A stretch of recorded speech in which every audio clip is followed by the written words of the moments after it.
상원 의원이었던 이 피터 마샬이라는 이 정치가가 이 한 인터뷰에서 이런 내용을 언급을 했어요. 이 알프스, 그러니까 미국의 알프스 동쪽에 자리 잡은 마을의 주민들은 이 마을 안에 샘을 관리하는 관리인을 고용을 했습니다.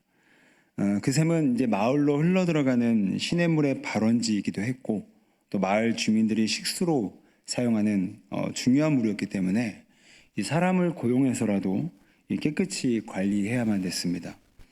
이 관리인이 생기자 샘은 깨끗이 보존되었습니다. 이로 인해서 마을 인구가 불어나게 됐고요. 또 그 샘을 구경하기 위해서 멀리서 관광객들도 많이 유치가 되었습니다.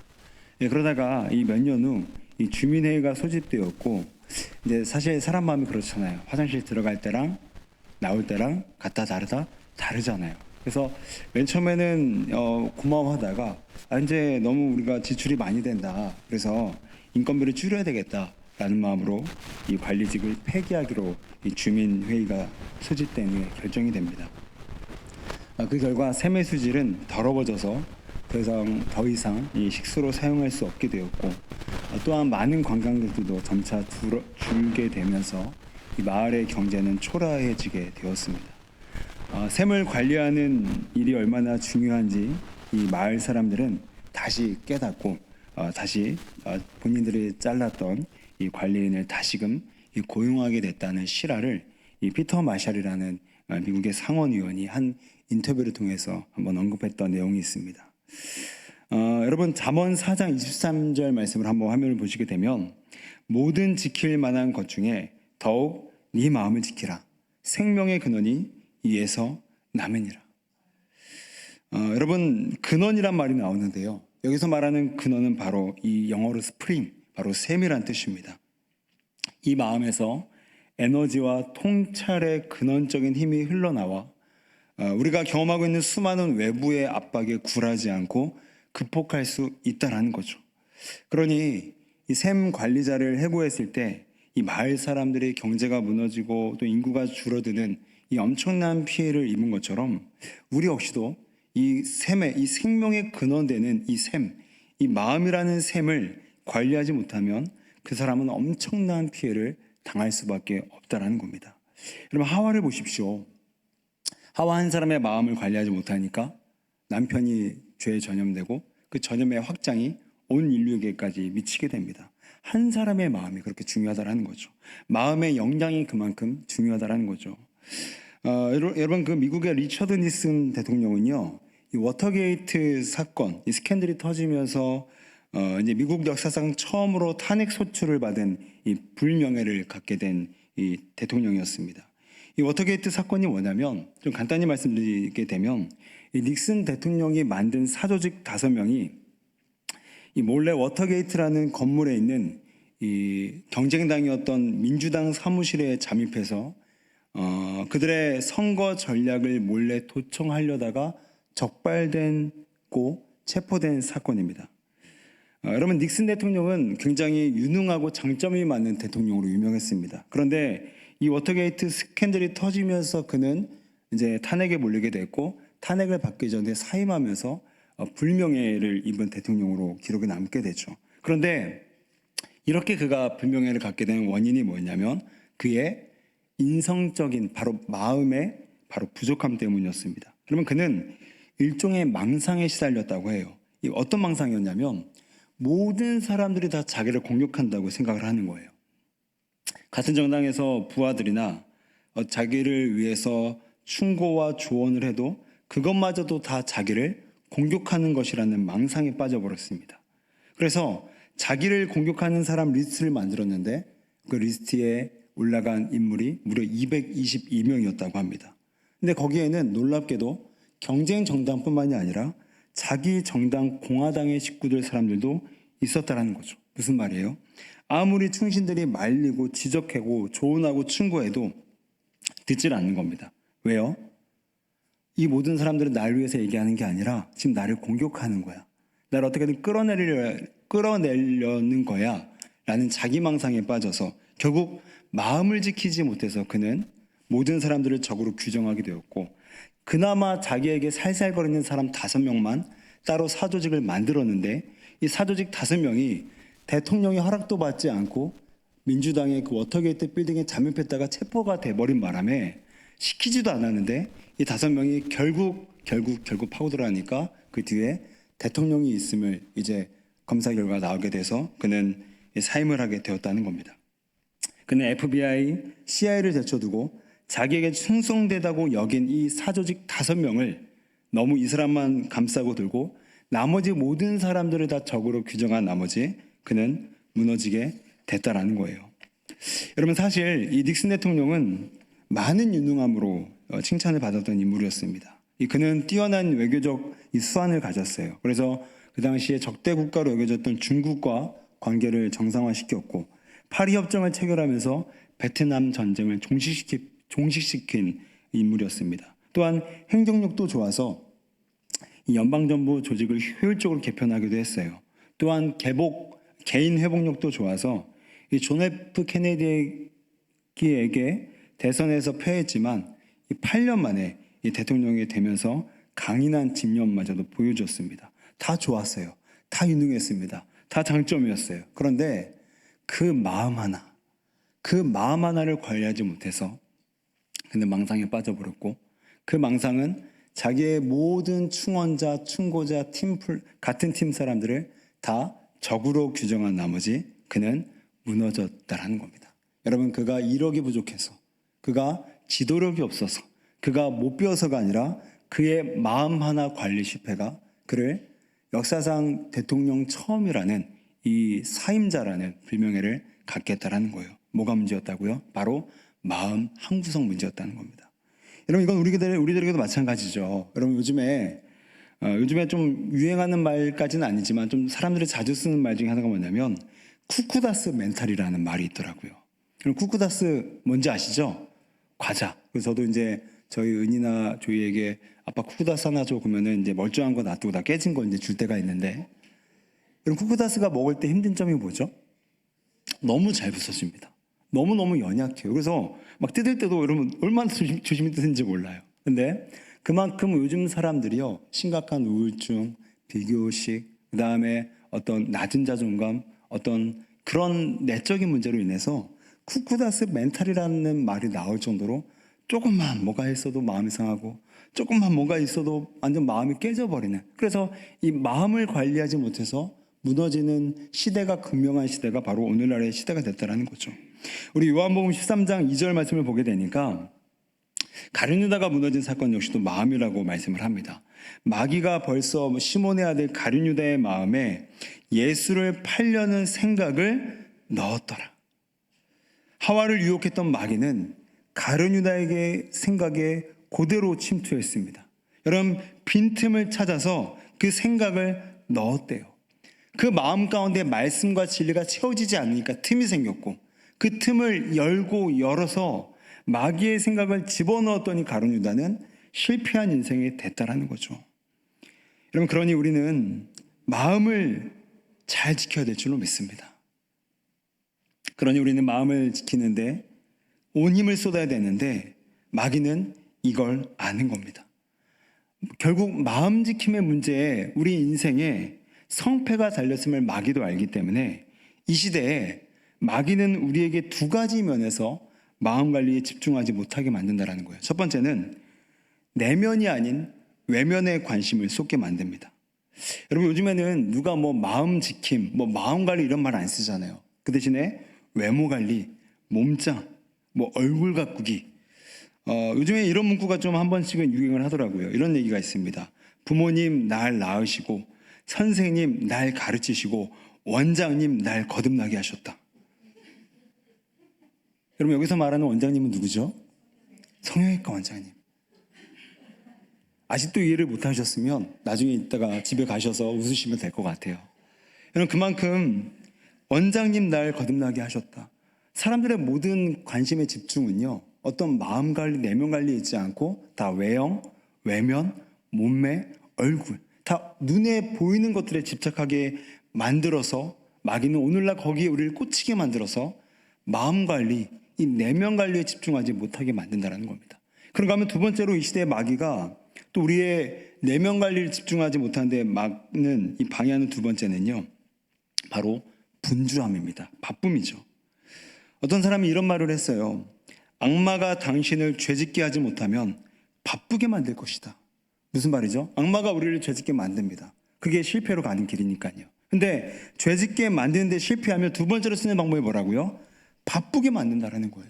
바쁘게 만들면 생명의 근원이 나는 이 마음 관리를 하지 못해서 결국에는 시간 가면 무너질 게 뻔하니까 마귀는 죄짓게 하지 못한다면 결국은 우리를 바쁘게 만들어서 결국 기었고 우리 인생을 실패하게 만든다라는 거죠. 한 책을 보니까 실제 이야기입니다. 이 책을 기록했던 한 저자가 이 아프리카를 여행하면서 이 원주민들을 짐꾼으로 고용했다고 해요. 그리고 함께 그 첫날을 출발했다고 합니다. 이제 그 저자가 고용한 사람이 흡족할 정도로 많은 거리를 걸었대요. 너무너무 좋았대요. 그리고 이튿날 내가 당신들에게 2배의 돈을 줄 테니까 우리 좀 더 걸어서 갑시다. 그랬더니 이 원주민들이 그 얘기 듣고 하는 얘기가 뭐냐면 우리는 첫날 너무 빨리 이동하는 바람에 나의 뒤처진 영혼을 기다리는 중입니다. 그러면서 그들의 이 저자의 이 고용주의 이 제안을 거절했더랍니다. 그들은 여기서 말하는 영혼이 뭐겠습니까? 바로 자기들의 내면, 마음입니다. 자기의 내면과 자기의 마음이 아직 충족되지 않았을 때 바쁘게 분주하지 않게 하겠다는 거예요. 왜요? 그들은 알았던 겁니다. 우리의 바쁨이, 우리의 분주함이, 어떤 바쁨과 어떤 분주함이요? 우리의 내면을 관리하지 못할 만큼 바쁘고 분주함이 결국 가서는 우리를 망할 수밖에 없다는 것을 알기 때문에 그들은 2배의 제안에도 깨끗이 거절하고 자기의 내면을 돌보는데 그 하루를 썼다라는 거죠. 우리도 이런 태도가 있어야 우리의 마음을 지킬 수 있는데 우리는 어떻죠?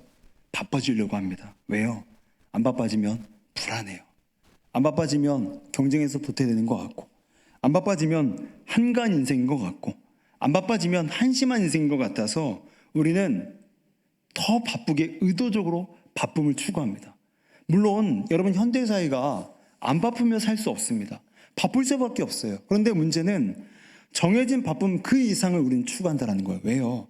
안 바쁘면 허전하고, 안 바쁘면 실패자 같고, 안 바쁘면 한량 같으니까, 안 바쁘면 뒤처진 것 같으니까 바빠서라도 나의 삶이 잘 굴러가고 있다는 만족감, 이 불안감을 떨쳐버리고 싶은 거예요. 그러니까 정해진 바쁨을 초과해서 과도한 바쁨으로 가게 만듭니다. 누가요? 마귀가요. 이 시대의 문화를 이용해서 계속해서 우리를 바쁨으로 끌고 갑니다. 왜요? 그렇게 해야 우리가 내면을 성찰하고 자기의 마음을 지키는 데 실패할 수 있기 때문에 끊임없이 마귀는 일과 시간과 분주함과 바쁨을 조장한다라는 거예요. 이만큼 이 시대는 내면이 아닌 외면에, 그리고 더욱더 바쁨을 조장하는 문화를 이용해서 우리로 하여금 계속해서 내면이 아닌 외형을 향해서 더 바쁘게 해서 마음 관리를 못하게 한다는 거죠. 그러니 이 시대에 우리의 마음이 어떻습니까?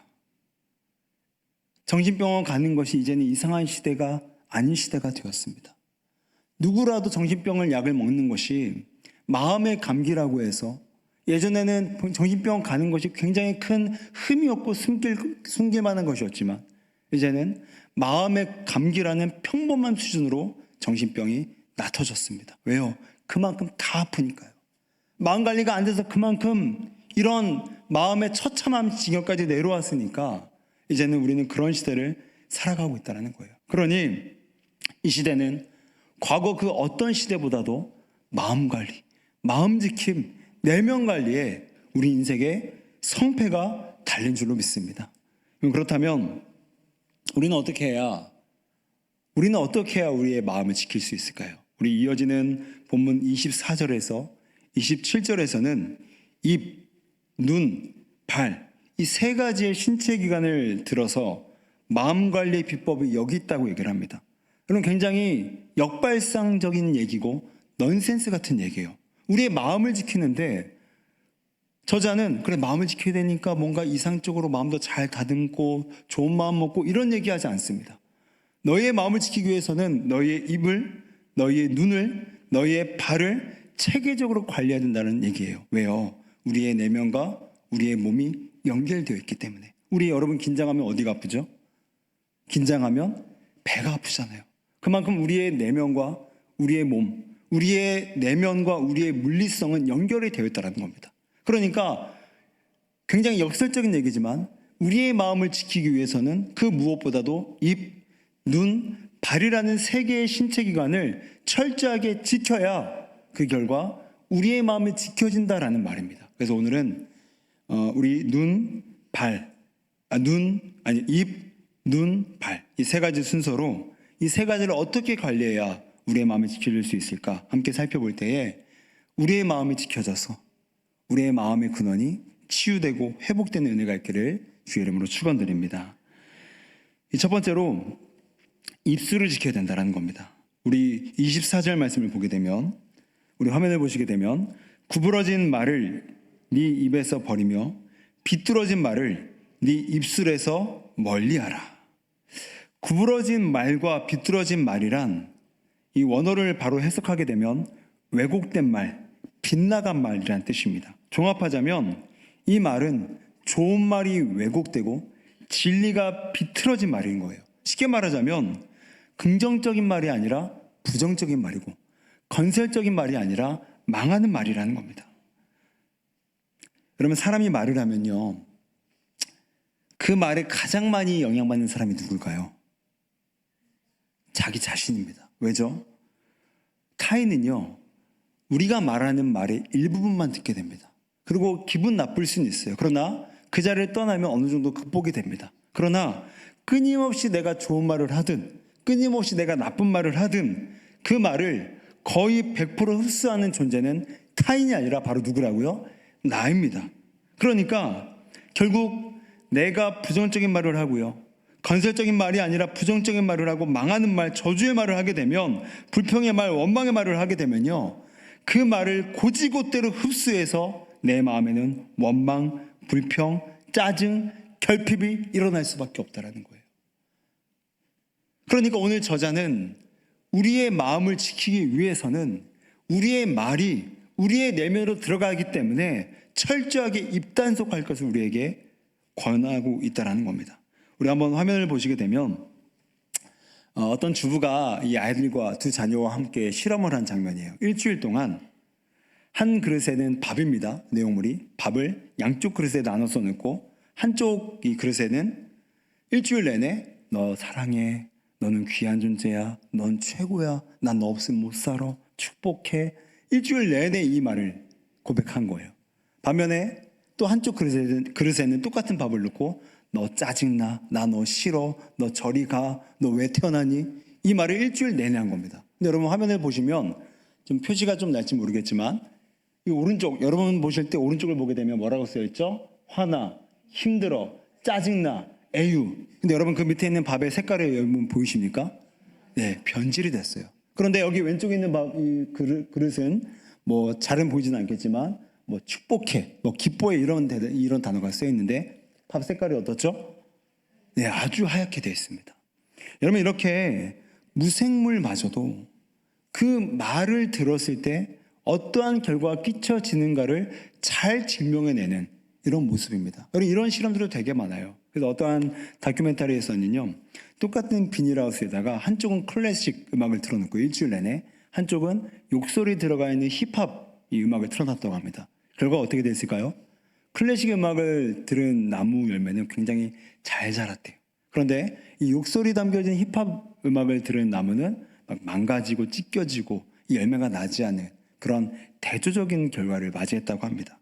여러분 이렇게 그러니까 무생물인 것들도 이렇게 어떤 말을 듣느냐에 따라서 한쪽은 곰팡이가 날 수도 있지만 한쪽은 아주 하얀 흰밥이 날 수 있다는 거예요. 그런데 우리의 마음은 생물이잖아요. 이 마음은 늘 가만히 있지 않습니다. 어느 쪽으로든 자라게 됩니다. 부정적으로 자라든 아니면 긍정적으로 자라든 반드시 자라게 되는데 우리의 입술이 계속해서 아우 짜증나, 아우 싫어, 아우 저리 가. 어떤 분들은 자다 그래도 맨날 새벽에 자다 깨면 아우 주여 주여 이게 아니라 아우 죽여 죽여 이런 분들도 있대요. 그러니까 입술에 죽여 죽여가 배 있는데 그 인생이 어떻게 살겠냐고요. 내 입술에 죽여 죽여 짜증나 싫다 아우 이런 것들이 계속해서 내면에 흘러갔는데 어떻게 마음의 천국일 수 있겠냐고요. 그러면 오늘 저자는요, 우리의 마음을 지키기 위해서는 첫 번째, 입이 가장 중요하다는 겁니다. 성경은 순서가 중요합니다. 입이 먼저 나왔다는 것은 입이 보다 더 중요하다는 건데, 우리 입술이 어떤 입술이냐에 따라서 우리의 마음이 지켜질 수도 있고 완전히 피폐해지며 망가질 수도 있다는 거예요. 그럼 어떻게 해야 우리의 언어가 바뀔 수 있을까요? 바로 하나님의 말씀을 내 입에 담아야 됩니다. 여러분 본죽 아시죠? 이제 죽집이잖아요. 우리 본죽의 대표가 이 최복희 대표인데, 이 최복희 대표가 하는 사업마다 계속 망했습니다. 그래서 이제 4번째, 5번째 했던 사업이 뭐였냐면 죽집이었어요. 죽집. 근데 죽집을 차렸더니 그 이제 지인들이 하는 말이 뭐냐면, 참 한국 사람들 진짜 못했어요. 이렇게 얘기를 하더래요. 야, 너는 인생도 죽 썼는데 사업도 죽집을 하냐? 아니, 어떻게 이렇게 말을 합니까? 어떻게 이렇게 말을 해요? 근데 그 모습이 바로 누구의 모습이다? 우리의 모습이더라고요. 근데 문제는 최복희 대표가 이 말을 듣는데 그게 인정이 되더래요. 그래, 저 친구들의 말이 순간 내가 욱했지만, 그래, 나 망했잖아. 첫 번째, 두 번째, 세 번째, 이 4번째 안 그래도 인생이 죽 썼는데 또 죽집 차려내. 내가 되겠냐? 내가 되겠어? 그래서 죽집을 2달, 3달간 운영하면서 계속 나는 안 돼. 뭐 손님이 오겠어? 이것도 하다 또 망하겠지. 또 딴 거 뭐 할까? 이 정신으로, 이 마음으로 죽집을 운영하니까 됐을까요? 안 됐을까요? 안 되죠. 근데 도저히 제가 안 되겠길래 하나님 기도했습니다. 하나님, 저 어떻게 해요? 제 입술이 너무너무 망가져 버렸고 입술 때문에 도저히 내 삶에 활력이 나지 않습니다. 하나님께서 깨닫게 하시기를 너의 입술에 말씀을 머금어라. 그래서 그 바쁜 와중에도 하루에 3시간, 4시간 자면서 죽집을 운영하면서도 하루에 2시간 동안 뭘 했냐면 말씀 필사, 말씀 읽기, 말씀 암송. 여러분 성경에 보게 되면 묵상이라는 단어가 무슨 뜻일까요? 읊조리다라는 뜻입니다. 하가라는 뜻인데 읊조리다. 여러분 읊조리다가 뭐죠? 계속해서 그냥 소가 되새김질하는 것처럼 그냥 떠드는 게 바로 하가, 읊조리다, 묵상하다는 뜻입니다. 그러니까 이 최복희 대표는 예를 들면 창세기 1장 1절 태초에 하나님이 천지를 창조하시니라, 이거를 2시간 내내 그냥 계속 떠들어댔던 거예요. 읊조렸던 거예요. 왜요? 내 입술에 부정적이고 파괴적이고 비건설적인 언어가 넘치다 보니까 이거 잡으려면 더 강력한 언어가 와야 되는데 그 언어는 바로 하나님의 말씀이다. 그래서 2시간 동안 계속해서 말씀을 읊조렸던 거예요. 그랬더니 창조적이고 생명적이고 건설적인 언어가 배서 나중에 자기가 바뀐 모습을 보더래요. 잘 되겠지. 그래, 지금까지는 죽 썼지만 앞으로는 죽 안 쓰게 하시겠지. 이렇게 바뀌더래요. 사랑하는 성도 여러분, 여러분의 마음은 어떠십니까? 지켜지고 계십니까?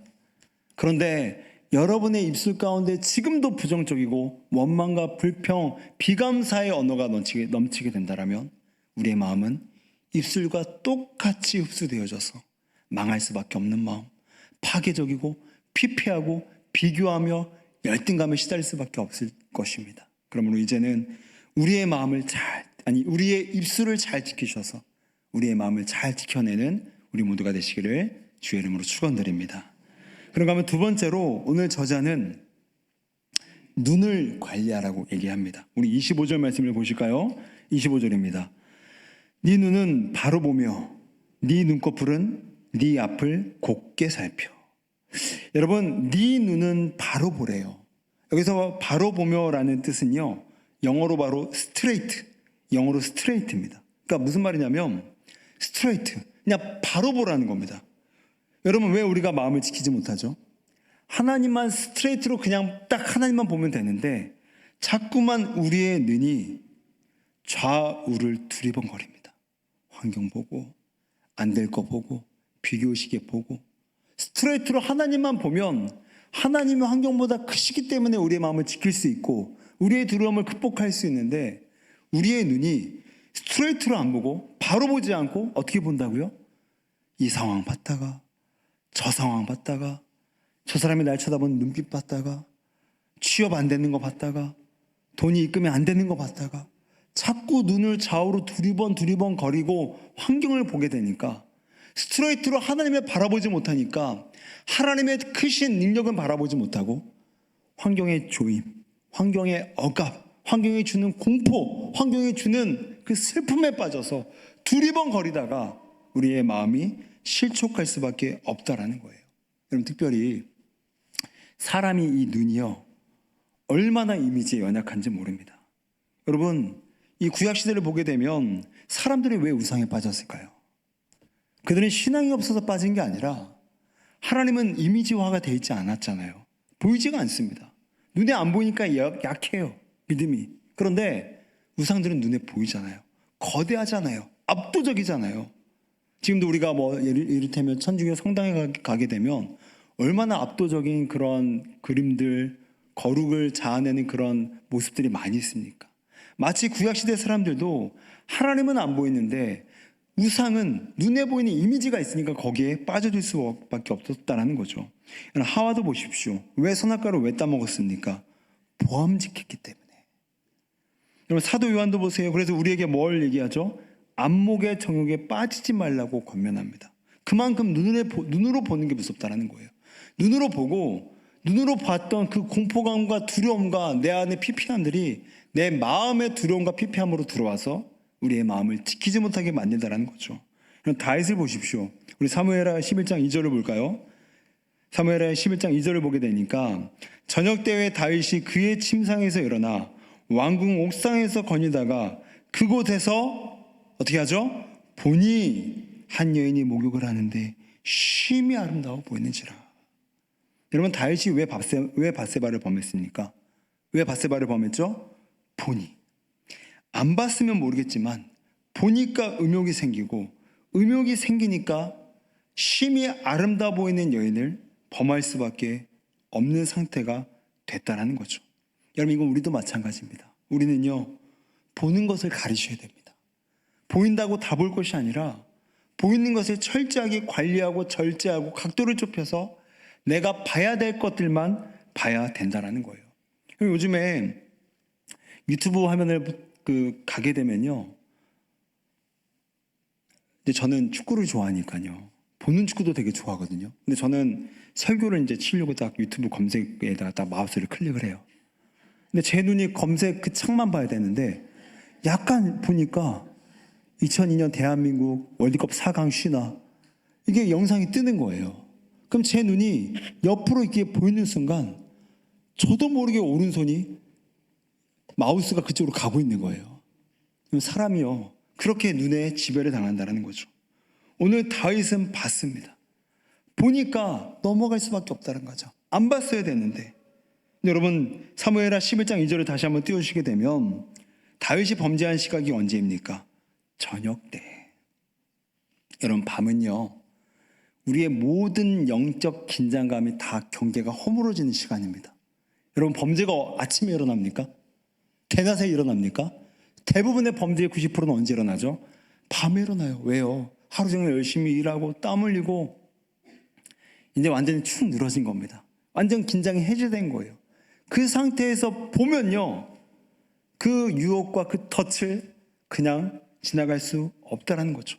다윗도요, 저녁을 올라가지 말았어야 돼요. 그냥 침상에서 일어났다고 했잖아요. 그냥 잠이 안 왔으면요, 그냥 침대에 누워 있어야 됩니다. 저도요, 가끔 불면증까지는 아니지만 밤에 잠이 안 올 때가 있어요. 여러분, 그때 너무 괴롭잖아요.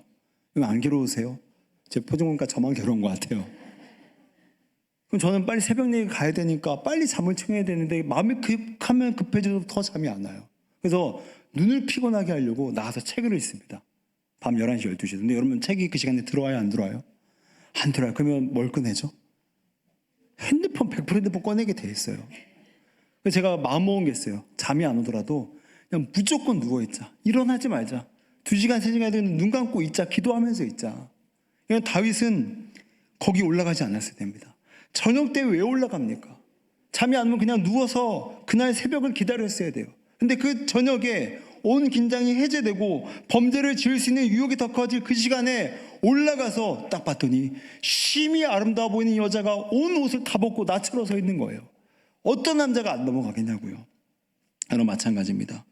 우리의 보는 것의 그 유혹의 90%는 다 밤에 일어납니다. 그러니 이제는 밤에 핸드폰을 내려놓으시고 밤에 TV 리모컨을 내려놓으시고 밤을 주무시길 바랍니다. 여러분, 이제 다다음 주에 저희가 신년 특별 새벽 기도를 해요. 여러분, 이제 밤 10시 이전에는요, 핸드폰을 다 끄셔야 됩니다. 제가 지난주 청년부 설교를 할 때도 청년들에게 너희 신년 특별 새벽 기도 다 나와야 된다. 근데 밤 10시 핸드폰 들고 있다면 절대로 못 나온다. 밤 10시 이전에 다 우리 해제하고 자자. 잠을 청하자. 그래야 밤의 유혹을 지나갈 수 있다. 이 눈이 유혹을 안 받을 수 있다. 이제는 다윗이 올라가지 말았어야 될 그 거리에, 그 자리에 우리 또한 가지 말아서 우리 눈을 지키셔서 우리의 마음까지 지켜지는 우리 모두가 되시기를 주의 이름으로 축원드립니다. 우리 마지막 세 번째로 어떻게 해야 우리의 마음을 지킬 수 있는가? 바로 발입니다. 발. 여러분, 풀 블룸이라는 학자가 이 공감의 배신이라는 책에서 이 시대의 사회가 분열된 이유를 분석했더니 어떤 분석을 내놓냐면, 공감이 부족해서 분열이 된 것이 아니라 공감이 과해서 분열되었다고 분석을 합니다. 무슨 말이냐면, 이 시대는 내가 속한 집단만 과도하게 공감하기 때문에 상대편, 반대 진영을 다 적대시한다는 거죠. 이를테면 젊은 세대는 자기 세대만 과도하게 공감을 해요. 그러니까 어른들을 이해하지 않습니다. 아니요, 이해하지 않으려고 합니다. 예를 들면 틀리충 이런 혐오 발언을 쓰게 되면서 어른들을 무시해요. 왜요? 내 세대만 공감하니까. 내 세대만 과도하게 공감하니까. 또한 어른 세대는 마찬가지예요. 자기 세대만 공감하느라 어린 세대를 향해서 개념이 없다, 용기가 없다, 개척 정신이 없다. 그러니까 공감하지 아니요, 내 세대만 공감하니까 이렇게 젊은 세대는 젊은 세대만, 어른 세대는 어른 세대만 공감하니까 이러한 분열이 있다라는 거예요. 그럼 정치도 마찬가지로 여당은 여당만, 야당은 야당만 공감하니까, 자기 색깔, 자기 당만 공감하니까 이러한 분열이, 극심한 분열이 결국 공감이 부족이 아니라 너무 공감이 과도해서 일어난다라는 분석이 이 풀 블룸이라는 학자의 분석입니다. 여러분, 이렇게 우리가 분열을 해서 나만 공감하게 되면 우리의 마음이 어떻게 되겠습니까? 과도하게 우리 쪽만 맞다고 여기기 때문에 교만합니다.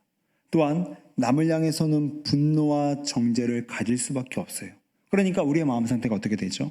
그 마음에 자만, 분노, 정죄의 마음이 가득해서 늘 마음이 거친 칼과 같은 마음이 된다는 거죠.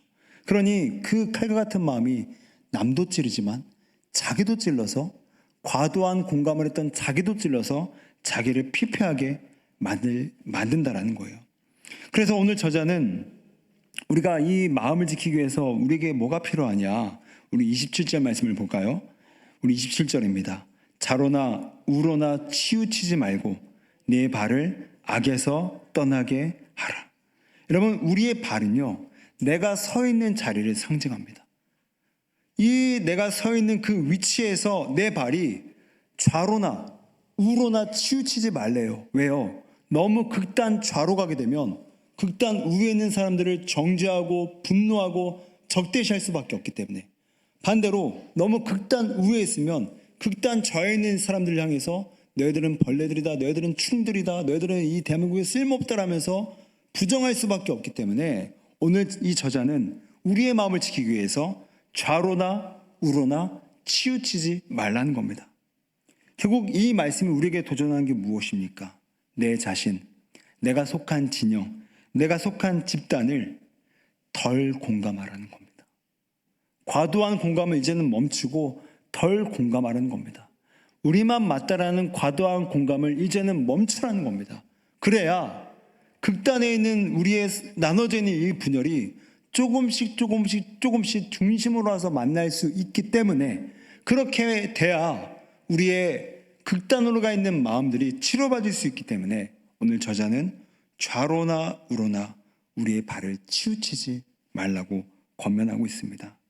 사랑하는 성도 여러분, 이제 말씀을 정리하도록 하겠습니다. 오늘 솔로몬은 우리에게 말씀을 지키라고 권면합니다. 왜요? 그 말씀에서, 그 마음에서 내 생명의 근원이 나오기 때문입니다. 여러분의 요즘 마음의 상태는 어떠십니까? 여러분의 요즘 마음의 상태는 어떠한 마음으로 묘사할 수 있으십니까? 그럼 이제 연말을 맞이하면서 또 내년을 준비하면서 어쩌면 우리가 더 지금 시급하게 준비해야 될 것은 어떤 외형, 어떤 이력, 어떤 돈벌이, 물론 중요하겠지만 더 시급하게 준비할 것은 바로 우리의 마음일지도 모르겠습니다. 남은 기간 생명의 근원이 나오는 이 마음을 잘 관리하시고, 이 마음을 잘 관리하기 위해서 우리의 입과 우리의 눈과 우리의 발을 잘 관리하셔서 이제는 생명의 근원이 나오는 우리의 마음이 회복되는 은혜의 역사가 있으시기를 주의 이름으로 축원드립니다. 우리 함께 이 시간에 통성으로 같이 함께 기도할 때에